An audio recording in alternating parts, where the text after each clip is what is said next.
welcome to PM Anonymous again. Now, our students taking the PMP exam, they seem to be sending in lots of questions these days. But let's take a look at one at random here. This says, does the PMP credential make it more likely that one will be sued or held personally liable for defects or failures in the project?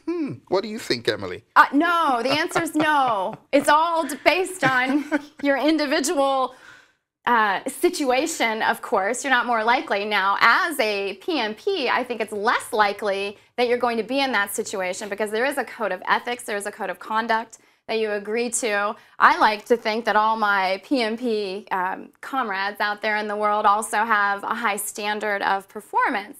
Now, this is kind of a risk management type of question there. So also, if you think that you're working at an organization where you're the person that's going to get sued, if there are some defects and it's outside of your control, I mean, certainly do your best to prevent human injury and any type of problem. But if you think that that's outside your control, I mean, I would start looking for another organization with which to work. What do you think? I totally agree with you, Emily. And hopefully, if it is within the PM's control, now the PM should be doing those things that you and I preach about, well, talk about, teach about. Okay.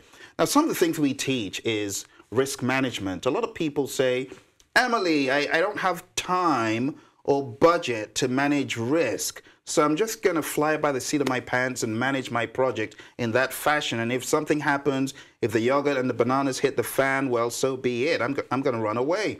But in the world of the PMI Code of Ethics, you are responsible, PM. If you didn't have good risk management, a lot of people don't realize that what we learn as PMs to become PMPs, we should actually practice in the real world. A lot of people say, no, risk, I don't have a risk register, I didn't do a risk identification with my team.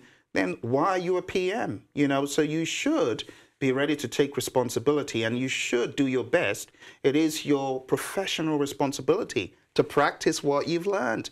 So when we train and we teach all this stuff, we're not doing it just for you to pass the exam. We're actually doing it for you to minimize the chances of you being sued.